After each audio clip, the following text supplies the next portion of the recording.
Malgré son riche potentiel en matières premières et en ressources humaines, le continent africain peine à se faire une véritable place dans le concert des nations.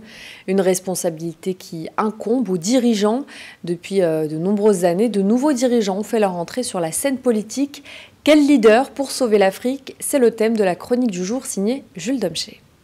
Commençons cette chronique par une série de questions. C'est quoi un homme d'exception? Ou mieux, un leader exceptionnel? Faut-il forcément être mort pour être reconnu comme un homme exceptionnel?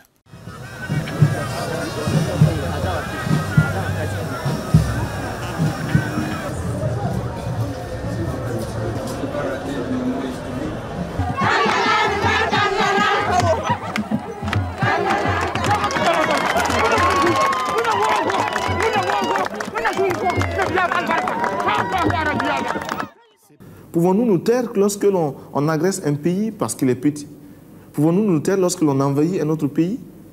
Nous estimons que si nous sommes aux Nations Unies et au Conseil de sécurité, et si nous n'y sommes pas simplement pour compléter les effectifs et pour la foire, nous devons avoir le courage de dire au nom des peuples qui nous ont fait confiance, car il s'agit de vote, et la Haute-Volta a eu plus de 104 pays qui l'ont élu, nous devons représenter leurs intérêts.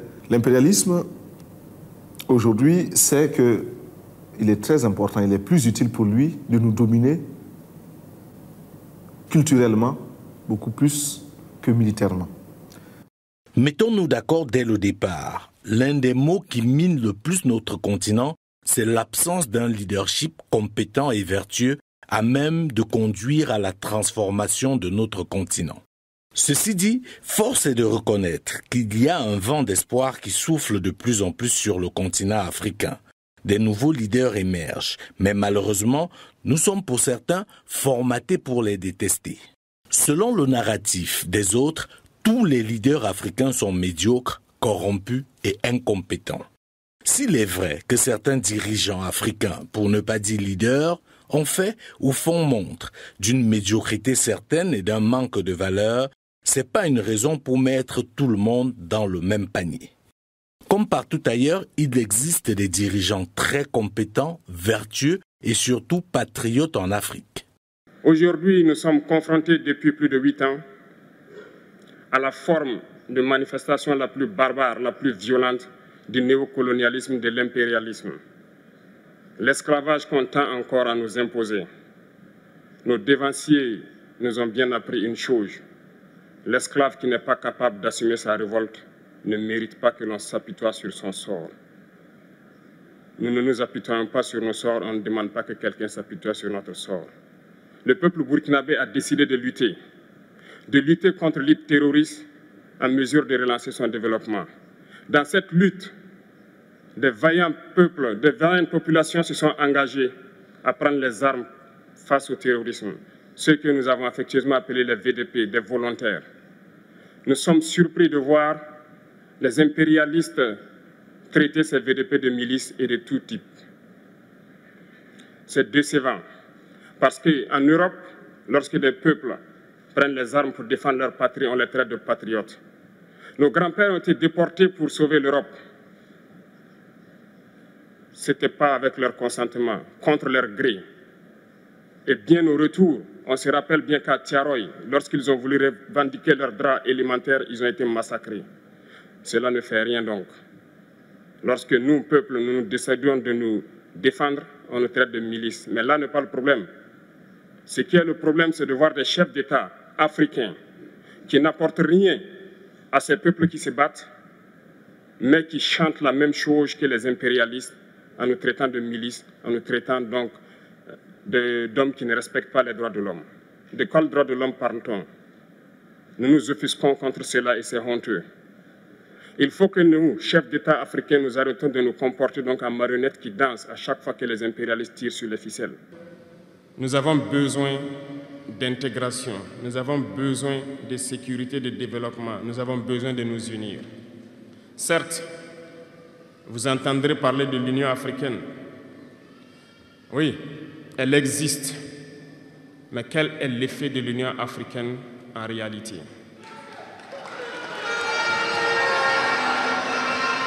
Nous ne pourrons pas parler d'intégration dans le thème et de ne pas parler de l'Union africaine. Parce que c'est cette organisation qui devrait nous unir, créer l'intégration réelle. Mais nous sommes au regret de voir ces guerres qui persistent sur le continent africain, qui tuent des millions de jeunes, et que cette organisation, qui est à la tête d'États pourvus d'armées, n'arrive pas à s'organiser pour soutenir certains pays. Les enfants du Congo meurent depuis des années. Plusieurs autres conflits, tels au Soudan, existent sur le continent. Nous aurions aimé voir l'Union africaine générer les forces et toutes les stratégies nécessaires pour soutenir ces États pour qu'ils puissent retrouver la paix. Lui, c'est Ibrahim Traoré, et il n'est pas un médiocre, pas un corrompu, et il est très patriote. Au-delà des jugements de valeur de certains, il s'avère aujourd'hui être un leader exceptionnel. L'engagement et la détermination de nos hommes et femmes au combat forcent notre fierté, notamment au vu du recul indéniable de l'insécurité dans l'espace AIS. La meilleure illustration de cette avancée sécuritaire est le retour de l'État, des administrations et des populations dans des localités longtemps, bien trop longtemps occupées par les groupes armés terroristes appuyés par leurs sponsors extérieurs. Aujourd'hui, il est évident que la paix a changé de camp. Pour preuve, nous assistons régulièrement à des actes de reddition d'éléments terroristes qui déposent les armes devant nos armées nationales. Lui, c'est Assimi Goïta. Son leadership est établi, son sens du sacrifice aussi. Il est sans aucun doute un homme d'exception car son impact sur le Mali est déjà entré dans l'histoire. Arrêtons-nous déjà à ces deux leaders contemporains et demandons-nous pourquoi et dans quel intérêt nous devons les détester. Au nom de quoi? Pour faire plaisir à qui? Faut-il forcément attendre qu'ils soient assassinés comme Lumumba et Sankara pour reconnaître leur valeur ou encore leur leadership? Nous disons non. N'ayons pas peur de reconnaître ceux d'entre nous qui ont de la valeur et qui se distinguent par leur parcours, leur détermination et leur patriotisme.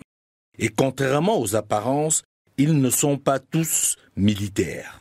Sans sombrer dans le clientélisme ou encore la propagande, nous devons sans crainte célébrer et encourager ceux qui parmi nous se distinguent. Et même si pour l'instant ils n'ont pas opéré les changements annoncés, nous devons saluer le courage, la résilience et le leadership du duo Bassirou Diomaye Faye et Ousmane Sonko au Sénégal. Une chose est certaine, ils ont grandement contribué à l'éveil des consciences au Sénégal en particulier et en Afrique en général. Ce sont des leaders contemporains qui, en dépit des critiques qui peuvent être formulées à leur endroit, méritent notre respect et notre patience. Le développement doit être porté par un leadership éclairé, patriotique et intègre.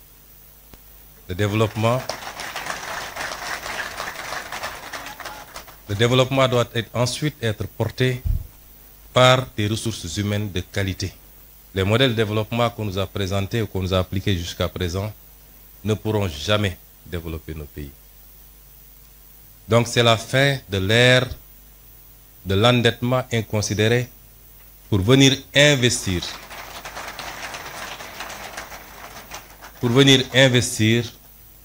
dans des projets qui n'ont aucun rapport avec la construction d'un développement endogène et souverain. Nous vivons dans un monde troublé, où les principes de la Charte des Nations Unies, qui prônent l'égalité, la justice et le respect des droits humains, sont chaque jour mis en mal.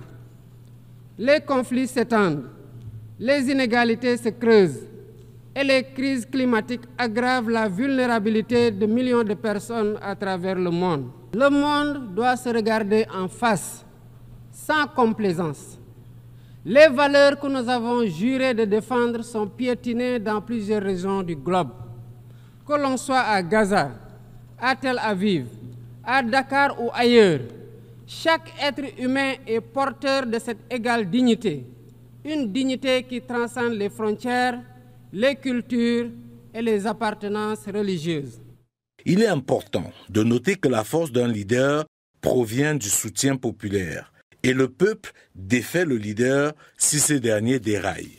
Le peuple doit aussi savoir protéger ses leaders, car sans leader, il n'y a pas de liberté. Sans leader, il n'y a pas de progrès. Pendant longtemps, nous avons souvent abandonné nos leaders les plus courageux et les plus vertueux, ceci par lâcheté ou par compromission.